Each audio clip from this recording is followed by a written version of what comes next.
NBC News seems to think that new revelations about an indicted FBI informant have retroactively justified their treatment of the Hunter Biden laptop story, which was widely suppressed by the media after numerous intelligence officials said that it resembled Russian misinformation. Let's see if we can follow their logic. The indicted FBI informant is Alexander Smirnov, who allegedly hid his close connections to Russian intelligence and lied about Hunter and Joe Biden's business dealings in Ukraine. Smirnov told the FBI in June of 2020 that executives at Ukrainian energy firm Briahna had previously paid Hunter and Joe Biden nearly $5 million each. Smirnov claimed that one executive justified the payments to have Hunter Biden, quote, protect us through his dad from all kinds of problems. Prosecutors are saying that Smirnov only did routine business dealings with the company in 2017 and made the bribery allegations after he, quote, expressed bias against President Biden while Biden was running for president. Now, Democrats quickly called for Republicans to drop impeachment proceedings against President Biden, with Congressman Jamie Raskin saying that the investigation was, quote, over. Take a look.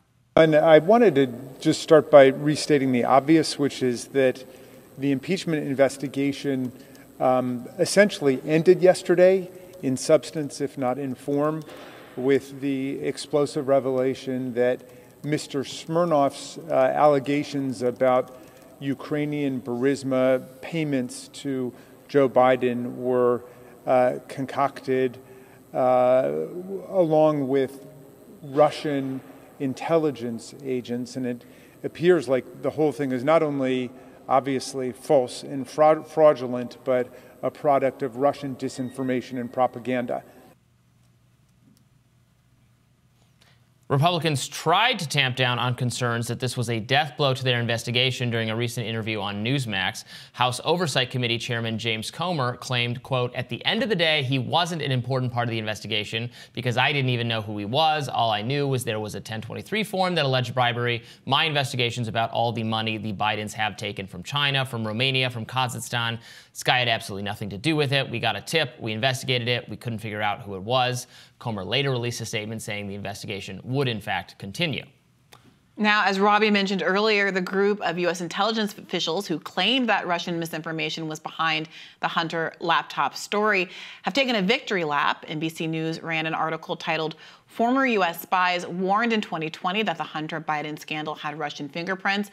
They feel vindicated now. That claim the materials in the laptop, quote, fueled stories consistent with Russian efforts to accuse Biden of corruption that persist to this day, and that therefore were justified in sounding the alarm. So this is an interesting bit of, I think, rewriting history here, frankly, that the NBC News article was doing.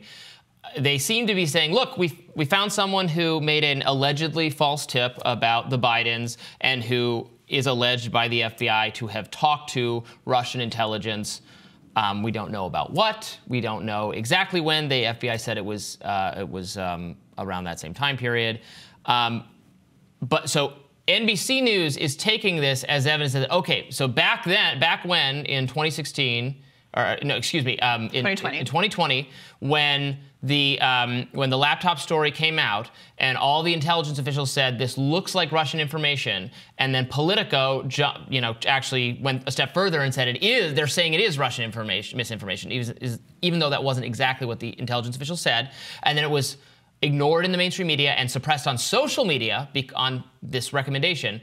That action, which has widely now been seen as a bad series of events to have occurred, is retroactively justified because here's an example of someone who did, in fact, or who's alleged by the FBI to have spread Russian-based misinformation, to have injected that into the kind of Biden family stuff, which to me doesn't follow whatsoever because, again, the Hunter Biden laptop story no one has ever shown any way in which it was motivated by, in which there was Russian involvement. It seems like he left the laptop at the store and the guy came forward and gave it to Republican political campaign officials. What the implication was at the time was that you shouldn't trust that the contents of the laptop were authentic. The characterization of the laptop as misinformation what seemed to suggest that we don't know if the laptop itself belonged to Hunter Biden, whether or not it was fraudulently stolen from him as opposed to just left at the store, whether or not we should believe anything coming from the laptop itself. And the letter signed by 51 former intelligence officials was taken as almost proof that it was in fact not legitimate information on the laptop itself, regardless of what you take from it, that information wasn't legitimate. And what's interesting is this NBC News article then goes and picks out the caveating language from within that initial 51 intelligence officer report and says, well, look, they always said that, quote, we want to emphasize we do not know if the emails are genuine or not and do not have evidence of Russian involvement. You know, they always said we don't know for sure that there's Russian involvement, but now it's validated, when in fact, the framing of that article and the title of that article was taken up and run with by the news media, the liberal news media, generally speaking, as proof positive that there was nothing authentic about the laptop. And by Biden himself. When he defended himself and his son against these charges in his debate with Trump, he cited that letter from those intelligence officials. Nobody cared about the caveats in the letter at the time, saying, well, we don't actually know if this is real or not. It was used as proof. And so now using this revisionist history where it's like everyone was so careful at the time.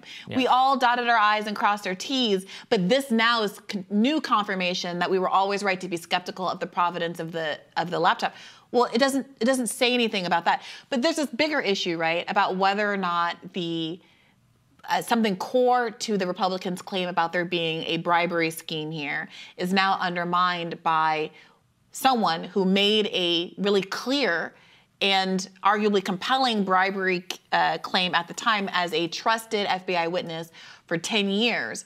Him now having his credibility undermined by this relationship, which hasn't really been unpacked very far, but this relationship apparently that he has with Russian intelligence officials, does that still go to the heart of the Republicans' claim here that there was some kind of pay-to-play scheme? Yeah. We need to hear more about the detail, what evidence the FBI or what prosecutors, because they're charging him with lying to authorities, what I would like to see more of what they actually have to prove that. I am not incredulous. I'm not saying I'm not rejecting that. That could very well be the case. Maybe they have compelling evidence that it is the case, that he did talk to Russian intelligence, that he had anti-Biden animus, and so then he kind of like invented or exaggerated claims about his knowledge of them and their business dealings. I am not rejecting any of that. That could be totally plausible to me, and I would like to see what evidence they have to marshal that. Now, we do also know that lying to federal investigators is a, frankly, easy crime to commit if they're out to entrap you for having done such things. So is it one of those situations, or can they materially contradict what he said, and can they demonstrate that what he said had to do with conversations he had with Russian intelligence? Again, that might well be the case, and maybe it undermines the Comer investigation or the impeachment proceedings. Again, impeachment proceedings, which I don't think, even with this, had been borne out enough to take. Now, you can continue to investigate it. Maybe this knocks one of the pegs down, but of course, we can't just, take the FBI at their word. We have to see what they have and where's their proof that he made this kind of accusation up. Yeah, for all that, there's discourse around whether or not Trump's various legal woes have an impact on his voter base, or whether it should have an impact on his voter base. I haven't seen as much discourse around what impact, if any, Republicans' efforts to impeach Joe Biden or dig into the bribery accusations surrounding his son are actually affecting Democratic voters or Democratic turnout. It does seem to me that especially post-October 7th, the discourse around whether or not people are going to stay home and the vote for Biden is going to be depressed is much more about his substantive conduct in the Middle East as opposed to some scandal at home.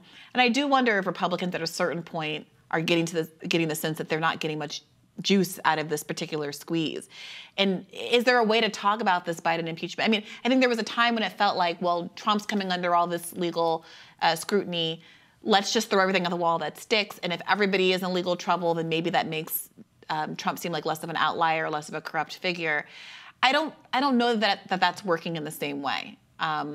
Now. I don't know that it's really affecting anybody. I think that the status quo might be that we just don't care as American voters anymore if a candidate is embroiled in a legal dispute. And to the extent that we do, we just don't think that the Biden stuff is anywhere near as serious, or at least as voluminous as the Trump stuff. You know, this has me, this recalls to mind a story I read in The Atlantic this morning by Adam Rubenstein, who used to work, he was a conservative at the New York Times under the op-ed page editor who got fired after the Tom Cotton op-ed. I think this was the guy who commissioned it, actually. And he has like a series of anecdotes showing how impossible it was to work there with the groupthink and the hostility to actual ideological diversity and conservative ideas, et cetera. And he says at one point in the article that it was very clear during the laptop story development discussion that the paper kept referring to it as unsubstantiated, even though it had been substantiated, even though there was nothing to undergird the idea that that the actual information was wrong or Russian or what constructed by Google AI or something. We didn't have that technology yet. That was kind of what they were saying, that it was literally made up, which would have taken it. So was the laptop guy a hired actor? It took a kind of extraordinary series of circumstances, but they all acted that way. This is what he claims, is so many of his colleagues acted that way that was obvious that it was Russian misinformation, and also that they were clearly worried that if they did anything to make it seem plausible or help demonstrate that it was not Russian misinformation, that would hurt Joe Biden. And that was not something they wanted to do, which shows you how the media was handling the story. Yeah, and I was speaking speculatively before, but here are some numbers. Unsurprisingly, the majority of Democrats, 90%, don't support Biden impeachment inquiry. But what we really kind of want to know about is what independents, potential gettable voters, think. And the most recent poll I found was from December 13th. So again, that was not the most recent.